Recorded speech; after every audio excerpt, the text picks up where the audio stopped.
Hi guys, welcome back to class of learning. You're with Rahul Sharma, your friend and guide. तो यार कुछ चीज़ें clear करते हैं। हम बात करें MG08 की, that is the new literature in English. अब इस पेपर को कैसे पढ़ना है, पढ़ने की स्ट्रैटेजी क्या होगी। And sir, this is scoring paper as you already said in lots of your videos कि यार ये वो स्कोरिंग पेपर है, इसमें बहुत अच्छे नंबर आ जाते हैं। तो क्या स्ट्रैटेजी होगी कि हम 70 प्लस, लीस्ट 70 प्लस ले आए, वो भी शॉर्ट पीरियड टाइम। मतलब लास्ट आवर प्रिपरेशन टेस्ट में आपको बता रहा हूँ कि यार इस पेपर में आप मैक्सिमम मार्क्स आ सकते हैं। जिन्होंने अभी तक नहीं पढ़ा, जिनका टाइम नहीं था पढ़ने का, तो यार ये वीडियो आपके लिए हो। जिन लोगों ने पूरी तैयारी कर ली है guys, just look at these questions and make sure that you going to score least 70 plus. शुरू करें, कॉन्सेप्ट को शुरू करते हैं, कुछ चीज़ों को समझ लेते हैं। तो पहली चीज़ यार, अभी तक चैनल सब्सक्राइब किया नहीं किया तो प्लीज़ चैनल को सब्सक्राइब कर लेना, नोटिफिकेशन बटन को प्रेस कर देना ताकि पता लग जाए कि मैंने कोई वीडियो डाली। अच्छा, लाइक करना है नहीं करना ये आपके ऊपर है। आप वीडियो को देखें, आपको पता लग जाएगा लाइक करना बनता था नहीं बनता था। बनता था तो ज़रूर करना, वो शेयर करना बाकी साथ। छोटी सी रिक्वेस्ट, बाकी मर्जी आपकी यार। तो पहला क्वेश्चन, वेरी फर्स्ट क्वेश्चन जो मेनली इंपॉर्टेंट है, जो इस बार पेपर में दिखेगा, सर कौन सा रहा, व्हाट इज कॉमनवेल्थ लिटरेचर। अब ये कॉमनवेल्थ लिटरेचर है क्या, दिमाग में बड़ा आता है यार। कॉमनवेल्थ लिटरेचर को न्यू लिटरेचर कहते हैं। Normally literature that is being used in a modern world और the third world literature, Commonwealth literature. अब इसको कैसे एक्सप्लेन किया, किन कॉन्सेप्ट कंटेंट्स को समझना है and how going to get the glimpse of all these, सारा का सारा आंसर में आएगा, एक एक चीज बतानी है। And guys make sure that you going to implement ACT while writing this particular answer, क्योंकि यहाँ पे समरी नहीं है। Yes, we don't have summary in this particular question. और ऐसे क्वेश्चन एक्सपेक्ट करना इस बार आ सकता है। फर्स्ट क्वेश्चन ऐसा ही कुछ होगा। Come up with the second question. I hope आपने फर्स्ट लिख ली है। अब आते हैं सेकंड पे। कहता है comment on the politics of language. I repeat, the politics of language on the understanding of African literature. Language का पॉलिटिक्स होती है on the understanding of African literature. अब उसने क्लियर कर दिया कि कौन सी पॉइंट बोल रहा है और किसको एक्सप्लेन करना है, and you guys need to add what. जब हम next question, discuss the aspects of newness. Discuss the aspects of newness and continuity, नया और लगातार, in newly emerging literature. Sir newly emerging literature किसकी बात करें, इंडियन की नहीं बात करें, that is not newly emerging literature. African literature, Canadian literature, उसके कॉन्सेप्ट को एक्सप्लेन करना है। तो क्वेश्चन रिपीट करता हूं, आई होप आपने लिख लिया होगा। सेकंड वन कह रहा है discuss the aspects of newness and continuity in newly emerging literature. जब आप next phase, comment on the significance of a grain of wheat. Sir ये तो ऑन टिप चाहिए, ग्रेन ऑफ व्हीट का कंफर्म क्वेश्चन पेपर में आता है। तो पहले तीन क्वेश्चन हमने कहा सर तीनों इधर उधर हो गए, बाकी आ गए स्टोरी लाइन पे। Next, analyse a grain of wheat as a shift in themes from encounter to conflict. I repeat, shift in themes from encounter to conflict, encounter और टू कॉन्फ्लिक्ट। किस बारे में क्या बता रहा है, किन चीजों को हाईलाइट किया, that you guys need to add. Come up next question, comment on the role played by woman in a grain of wheat. Sir ये तो ग्रेन ऑफ व्हीट की बात हुई, रोल ऑफ वुमन हाँ मैटर करता है, ये पेपर में आता है, बार बार रिपीटेड है ये क्वेश्चन, हमें ऑन टिप कर लेना है। एंड गाइस एक छोटी सी advice, while writing this answer you need to be very professional. Professional means you need to use third person narrative. Professional third person narrative क्या होता है, जहाँ आप किसी को जानते नहीं, आप अटैच नहीं कर रहे अपने आप को। Don't be familiar in your writings, उसके नंबर कट जाते हैं। तो guys make sure that you need to be very attentive while writing the answer. ये छोटी सी गलती है जो हम कर देते हैं और नंबर चले जाते हैं हमारे। Comment next one 6, comment on the role played by women in the wheat. Wheat हो गया। Next question, question number 7, a dance of the forest is an example of colonial theatre. Colonial theatre, a dance in the forest. अब colonial theatre क्या है, उसके concept क्या है, इस concept को अगर हमने समझा तो आपको पूरा आंसर पता है।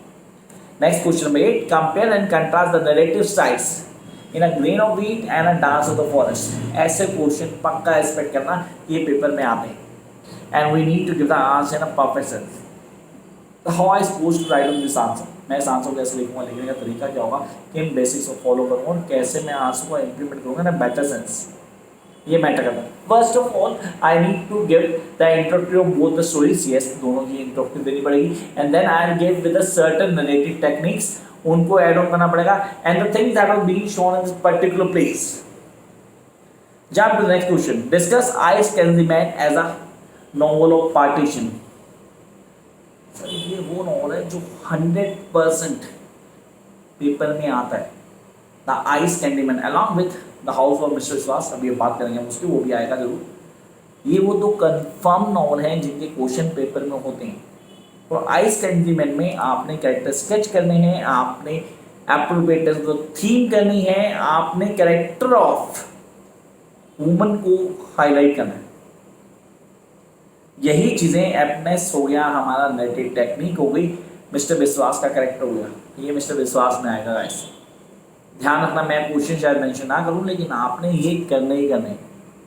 कम to next question, discuss child narrative. देखो I have told you earlier, narrative पे आएगा question. Child narrative in Ice Candy Man आपको ऑन टिप होना चाहिए।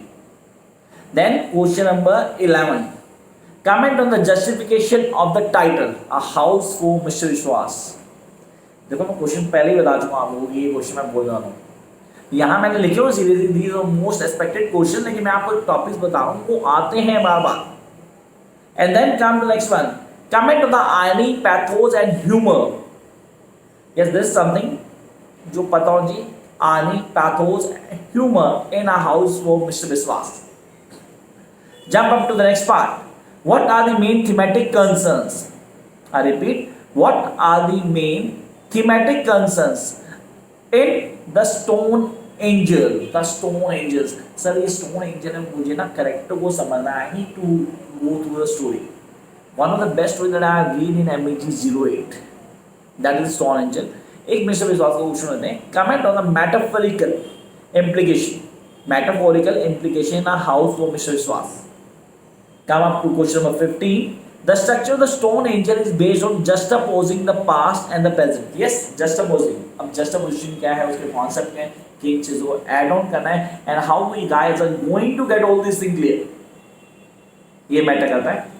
Come up to question number 17. Write an essay on thematic stand. Thematic stand that frame the characters in a solid mandala. सब solid mandala. अब इसमें क्या है, उसके character क्या है, एक Stone Angel और सॉलिड मंडेला। अब देखो मैं आपको शॉर्टकट बता रहा हूँ, आप उस पर ध्यान देना, पेपर में कंफर्म आएंगे। Next, analyse names and cruiser journal. Names and cruiser Whitman की बात कर रहा हूँ, पोएट्री सेक्शन ले आया मैं। अब तीन चीजें, पहला सेक्शन पोएट्री का, आई होप क्वेश्चन लिख लिया आपने। फर्स्ट पोएट्री, दूसरा non fictional, non fictional writing. तीन क्वेश्चन बोलते हो, तीन को करने के अलावा करने की जरूरत नहीं। पहला पोएट्री हो गया, दूसरा का नॉन फिक्शनल। अब आ गई चॉइस। सर सबसे पहले किसकी बात की मैंने, Ice Candy Man. Then A House for Mr Biswas. Sir कितने हुए, poetry, non fiction, Ice Candy Man, A House for Mr Biswas, Stone Angel, Stone Angel, and then Solid Mandela, actually Mandala. ठीक है, ये चार ही हो गए, चार आपने कहा चार। एक और कर लेते हैं, सारी कहानी खत्म, मतलब कुछ और करने की जरूरत नहीं पड़ेगी। आपने कहा अ ग्रेन ऑफ व्हीट, यहाँ गया अ ग्रेन ऑफ व्हीट। अगर आप खाली ये कर जाते हैं ना, just these things in a perfection, जो मैंने बोला आप उनको फॉलो करते हैं, तो कोई जरूरत नहीं पड़ने वाली कुछ होगा नहीं, कोई भी जरूरत नहीं पड़ने वाली। नहीं कहना तो यार ये क्वेश्चन बोले हैं, क्वेश्चन को ऑन टिक कर लेना, इसमें कोई दिक्कत नहीं पड़ने वाली। Just these question, nothing more. I really want from your side, अगर आप खाली क्वेश्चन को अच्छे से कर जाते हैं तो कोई भी दिक्कत नहीं आने वाली।